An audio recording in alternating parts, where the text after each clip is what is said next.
안녕하세요. 저는 많은 시련을 통해서 더욱 단단해진 윤혜정입니다. 반갑습니다. 아니, 요즘 어떻게 지내고 계셨어요? 요즘은 너무 행복하게 지내고 있어요. 네. 가게에서 주방 일도 보고 바깥의 일도 보고 또 딸내 가족하고 아주 행복하게 지내고 있습니다. 네. 근데 이런 활기찬 에너지가 하루아침에 만들어졌겠습니까? 그 뒤에 숨겨진 사연들과 시간들이 참 궁금합니다, 선생님. 많은 시련을 제가 겪었습니다. 그래요? 네. 전혀 그래 보이지 않는데 예. 겉으로만 표현해서는 아니 너무 너무 쌩쌩해 보이시는데요, 진짜 겉으로는 진짜 모르겠는데 무슨 시련을 그렇게 너무 아름다우시고 이러니까 그 안에 어떤 감사합니다. 시련이 있을지. 네. 그 시절 그 모습이시거든요. 네. 저는 겉보기에는요, 뭐 연약해 보이고 멀쩡해 보여도 사실 인생 3회차를 살고 있다고 할 만큼 우여곡절을 많이 겪었습니다. 3회차, 네. 1회차, 2회차도 아니고 3회차. 아, 중간에 조금 뺀 게 3회차예요. 몇 회 더 원래 있어요? 많아. 이야. 거의 전집 수준으로.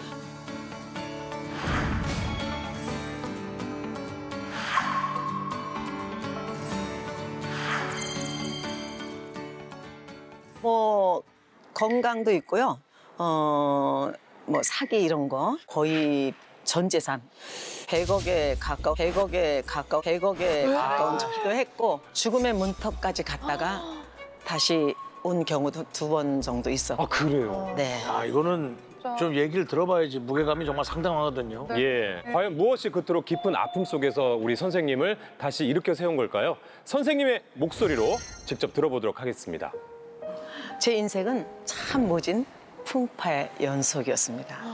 20살 때 참 남편을 만나 빠른 결혼을 하게 됐어요. 20살? 네. 그리고 남편의 제안으로 동그라미란 그 부부 듀엣을 시작했습니다. 첫 앨범이 노래가요. 그대여란 포크송이었어요. 대박 났죠.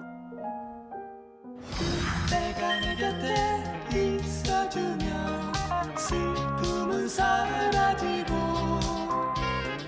그대가 내 곁을 떠났을 때 기쁨은 사라지네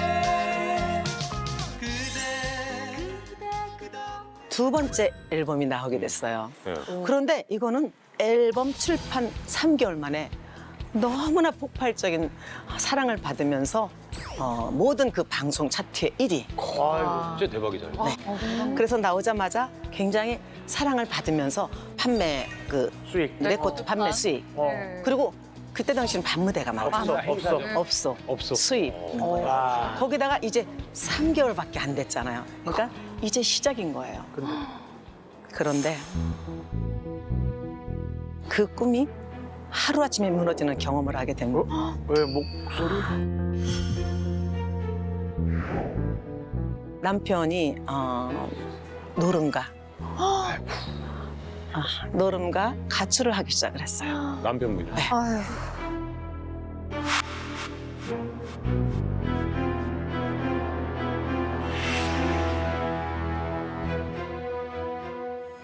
그런데 이제 가출이 뭐 하루 이틀을 가출하는 게 아니라 몇 개월 가출해 버리니까 어떻게 되겠어요, 노래가. 방송을 하던 노래는 줄줄이 다 펑크 나면서 저희는 그 방송 사실상 퇴출이 된 거예요. 부부 듀엣이었으니까 네. 가출을 하면 혼자 부를 수가 없어요. 네, 그러다 보니까 그 후에 나가서 그 이제 만난 여자가 있었나 봐요. 그 여자분과 같이 또 동그라미란 타이틀로 무대를 섰고. 아니 어떻게 그런 일이? 네. 다른 여자와 동그라미 네. 위에 무대를 하셨다는 아니 거. 근데 뭐 부부였는데 그게 마무리가 잘 안 된 채로 나가서 그렇게 하신 건가요? 네. 그러다 보니까 제 이름도 뺏겼고 일도 가정도 다 뺏겨버린 거예요.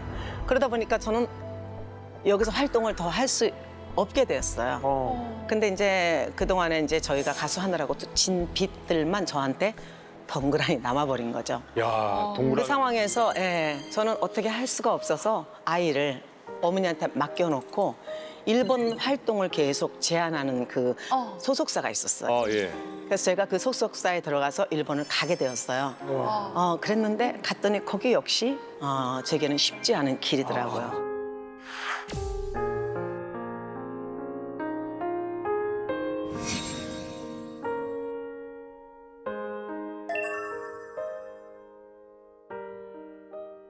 저는 한국에서 애와 살아야 하니까 저는 일단 거기서 밤무대를 엄청 많이 뛰었어요. 어떤 때는 뭐 10군데 이상도 뛰고 또 한국에 와서 살 생각을 하면서 낮에는 전문학교에서 요리도 배우고 네. 와. 드디어 한국에를 왔어요. 네. 와가지고 1995년인데 제가 이제 일본에서 그 배운 샤브샤브라고 있었어요. 그때만 해도 굉장히 일반인들에게 생소한 음식이었죠. 네, 되게- 벌써 30년 전이잖아요. 그러니까. 네, 그런 음식이 생소하면서도 일본 사람들 입에 맞다 보니까 저희 입에는 안 맞는 거예요. 아, 우리 입맛에 네, 안 맞는 맞으니까. 거예요. 그런데 이런 말이 있죠. 왜 그 무식하면 용감하다 그랬잖아요. 얼마나 제가 무식했으면 아유. 대출까지 받아서 작은 건물까지 지어가지고 샤브샤브를 시작을 한 거예요.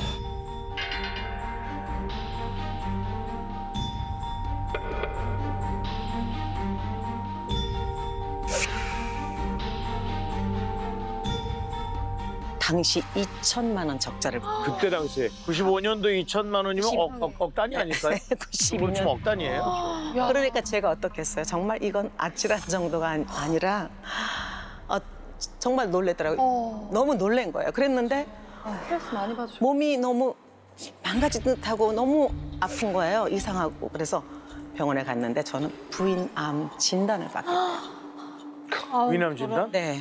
그래서 저는 가서 수술을 해야 되는데 수술을 하고 나면 항암 치료를 해야 되잖아요. 그렇죠. 항암 치료를 해야 되는데 항암 치료를 하는데 제가 가게가 눈이 어른거리고 2천만 원이 적자가 눈이 어린거려서 누워 있을 수가 없는 거예요. 그래서 그때가 겨울이었는데 자 어떻게 하면 이거를 우리나라 사람들 입에 맞게 또 딴 데하고 차별화되게 하느냐 하면서 그거를 계속 개발을 했는데 그걸 안 선생님이 화를 내시면서 그렇게 나가다간 죽는다 그랬어요. 그럼요.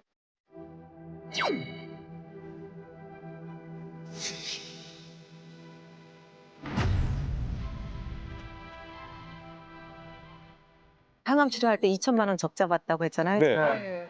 항암 치료 끝나고 한 달 후에 2천만 원 흑자가 됐어요. 아, 어머. 아니, 그러니까 이게 그러니까 이게 돈 복이 없는 분이 아니신 것 같아요. 존경합니다. 존경합니다, 진짜. 네. 샤브샤브 집을 그래서 근데요. 95년에 여셔서. 네. 근데 이거 그렇게 쉽게 얘기하면 안 돼요. 왜냐면 이게 돈을 그만큼 벌었다면 틀림없이 그만큼의 어떤 움직임과 그렇죠. 여러 가지 스트레스와 생각이 있는 겁니다. 그냥 벌어지는 게 아닌 거예요. 네, 네. 그때는 제가 모든 걸 제가 여태 해왔던 감수하면서 해왔던 그 모든 걸 제가 다 잃을 수는 없잖아요. 네. 어떻게 생각하면 죽음과 맞짱까지 뜨게 할 수 있는 어떤 배짱을 저한테 만들어주지 않았나 하는 거. 진짜 대단한 힘을 가지신 것 같아요. 그 안에. 네, 네. 이제 그 간절함이 통했는지 네. 저는 드디어 항암 치료 8번 만에 그 암세포들이 모두 저한테 물러가는 그런 기적 같은 일. 아니, 이거 기적 아니에요, 네. 진짜? 네, 기적에 그야말로 죽음을 무릅쓰고 네. 제가 그 노력을 했잖아요. 네. 그런 요식업의 노하우로요 100억의 자산가로 불릴 만큼 그 성공을 했지만 네.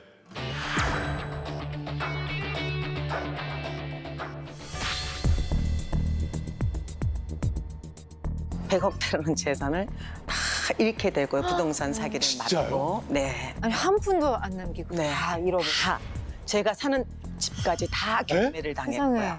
우리 MC님 기절하셨어요, 저. 이게 경매를 당할 때 힘든 게 아니라 경매를 당하기 직전에 그 과정까지 가는 순간이 이 속병이 어마어마하게 나는 거예요. 네, 네. 잘 될 줄 알았는데 까보니까 아니고가 점점 나오는 거지. 네.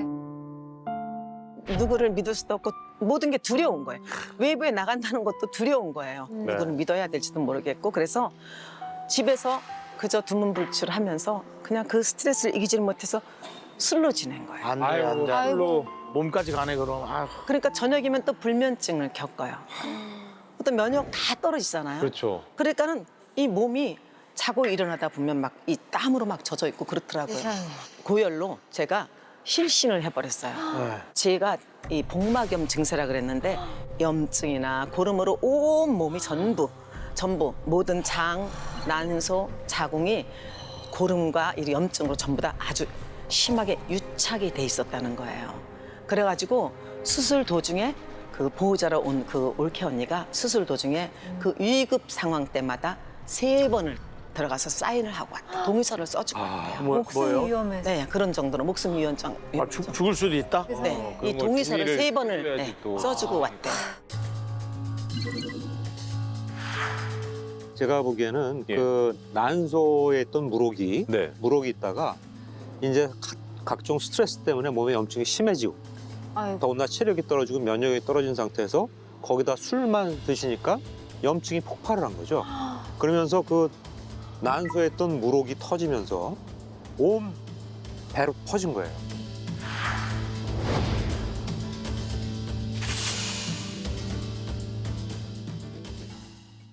이 복막이라는 건 뭐냐면은 우리 배 안에 장을 싸고 있는 막이에요.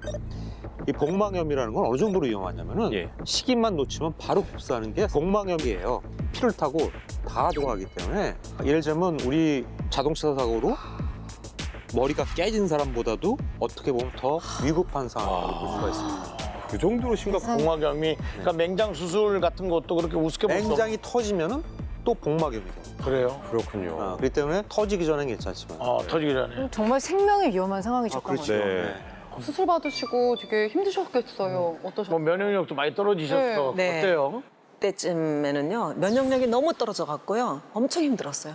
조금만 찬바람이 불어도 뭐 뼈가 시리고 입안 헐고 물 넘기기도 힘든 그래요? 정도였어요. 네. 수술하고 나서. 그래서 내 몸의 모든 방어벽이 무너졌구나 네. 싶더라고요. 맞아요. 그렇게 우리 왜 말씀하셨어요. 뭐 가슴이 시리다, 가슴이 찢어질 것 같다, 막 가슴이 콕콕 쑤신다 이런 이야기들 하잖아요. 근데 정말로 그게 맞는 말이에요. 우리 몸과 마음은 정말로 밀접한 연관이 있거든요. 그래서 제가 봤을 때는 지금 몸이 많이 아프셨던 게요. 이게 단지 신체적인 문제만 아니었을 것 같아요. 그렇죠. 네. 아마 오랫동안 쌓인 이 뭐 배신감, 상실감 이제 그런 것들을 또 어디다 털어놓을 수도 없고 누구한테 의지할 수도 없고 그걸 혼자 감당하다가 이게 결국은 폭발해서 이제 몸으로 드러난 것 같거든요. 그렇죠. 네. 전 선생님께서 그때 경험하신 복막염은요. 더 이상 이제 혼자 견디지 말고 내 몸을 사랑해줘 이제 이런 네. 마지막 경고였던 것 같습니다. 거의 죽을 뻔한 고비를 넘긴 그럴 것 같은데. 네. 그런 의료진의 말씀을 전하면서 저희 딸이 그 말을 전하면서요 펑펑 울어대는 거예요. 근데 제가 그때 정신이 반짝 들더라고요. 내가 지금 무슨 짓을 한 거지? 이 딸이 있는데 하는 생각이 드는 거예요. 그래서 이젠 다시 마음을 먹어야 되겠다 생각을 했는데 수술 후에 이제 몸이 좋아지고 나서는요 매일 산에를 매일 올라다녔어요. 와. 지금도 그때부터 지금까지 저는 빠짐없이 하루도 빠짐없이 운동을 해서요.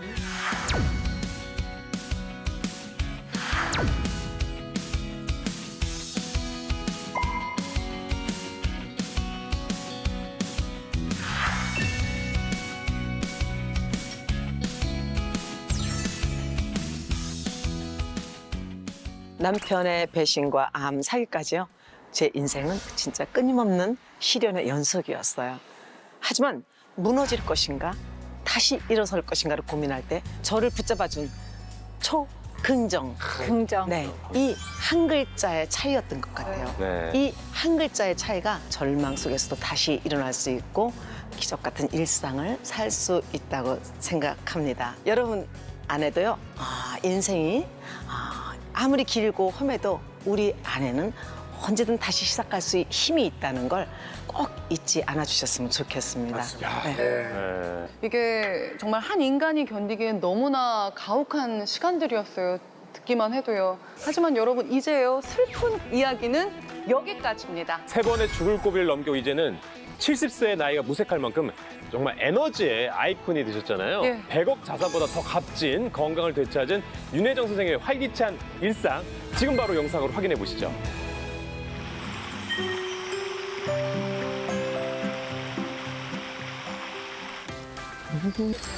This is my last time. This is my last time.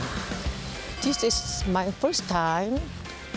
욕심쟁이. 야, This is my first time. 양손 완료기를 또 하신 거예요? 와. 에너지가 넘치십니다. 안에 영어 공부도 하고 계세요 지금? 운동할 때. 그 웬만하면 일어를 하실 것 같은데 영어를 하시네.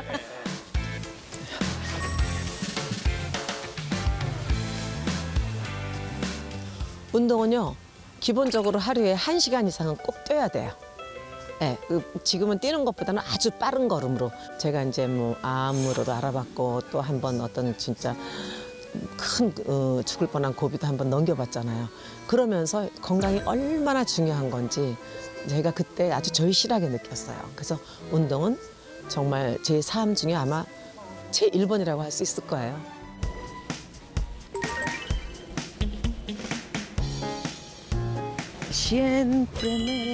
아, 식당인가 봐요. 어딜 가시나 했더니 평생 일궈온 식당으로. 누구보다 먼저 가게에 항상 도착한다. 야, 또. 근데 저러면 직원들 원래 집까지. 힘들어요. 근데 맞는데 사장님이 청소를 하고 있으면 와 주인이 저렇게 신경 써야 또 장사가 잘 되거든요. 그건 맞는데 직원들이 힘들다고. 직원들 힘들어요. 한번 오래 한 직원. 아유, 그게 예측했어. 불편하시죠, 불편. 아이고, 아이고. 까만 거 이런 거를 다 닦아야 되거든. 시커먼데 이렇게 떼 있는데 지나가면 안 돼. 이거 이렇게 이거를 갖다 그런 데는 집중적으로 밀어줘야 되고. 옷 갈아. 아니 빨리 옷이나 빨리 갈아입으셔. 빨리 갈아입으셔. 빨리. 진짜 직원들 힘들어요. 주인 의식을 갖고. 이거 설마 이렇게 해야 직원이 된다. 병 걸리는 거 아니겠지? 아, 스트레스 받을 수 있어요. 지금 옷도 채 못 갈아입으시고 지금. 와우. 패셔널. 누구시지? 어머나! 배우님. 이현정 쌤! 웬일이야 언니. 밥 먹으러 가지. 야 날씨가 쌀쌀해져갖고. 언니 가자. 밥 먹으러 가자. 아유 우리 언니. 아유 배고프지? 배고파. 아우 이거 뭐야?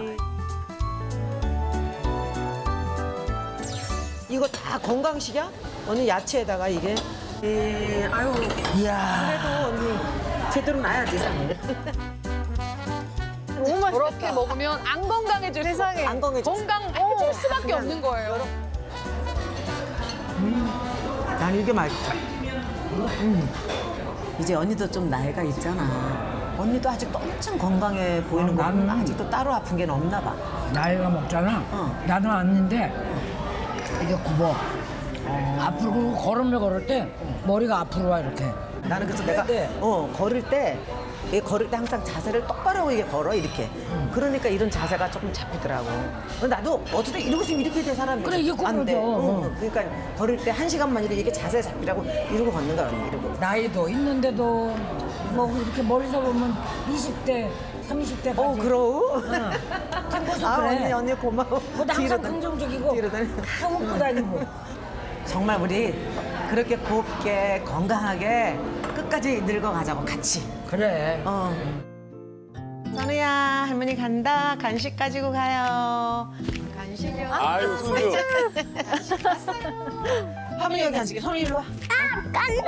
아유 또 지도 보고 있었어? 우리나라 이 위치 있잖아 이거. 어머나 세상에. 어머 이거 어느 나라예요 여기는? 이탈리아. 똑똑하네 아주. 아이가 손주가 영재네요, 영재. 페루, 오스트리아, 대한민국, 마다가스카르. 이걸 어떻게 알아? 아유 맛있어? 멋있죠요? 우리 손주는요 제 희망이고 꿈이고 제가 살아가는 목적까지도 이제는 생각이 들더라고요. 제가 삶이 굉장히 힘들기도 했지만 또 아프기까지 했잖아요. 그런데 제 딸이 제 그 삶의 어떤 버팀목이 되어줬었어요. 지금은 저렇게 예쁜 손주까지 있으니까 아 이렇게 세상이 정말 제가 또 행복을 누릴 수 있는 기회가 기다리고 있었구나 생각하고요. 요즘은 이제 애를 제가 건강한 모습으로 오래 봐야 되겠다는 생각 때문에 더 운동도 더 하게 되고 경제 생활도 또 열심히 더 하게 되고 그렇게 되더라고요. 야, 이게 화면을 야. 보니까 에너지가 엄청 더 대단하십니다. 식당일 저렇게 진두지휘 하시는 그 목소리가 와 거기 기운이 세상에. 팍팍 느껴지네요. 맞아요. 네. 아니 저렇게 활기차게 지내시는 모습 보니까 와 암이 있었어도 뭐든지 이겨낼 수 있다. 그런 마음이 들 정도로 너무 좋았습니다. 네. 네. 여러분 안에도요 인생이 아무리 길고 험해도 우리 안에는 언제든 다시 시작할 수 힘이 있다는 걸 꼭 잊지 않아 주셨으면 좋겠습니다. 맞습니다. 네. 예.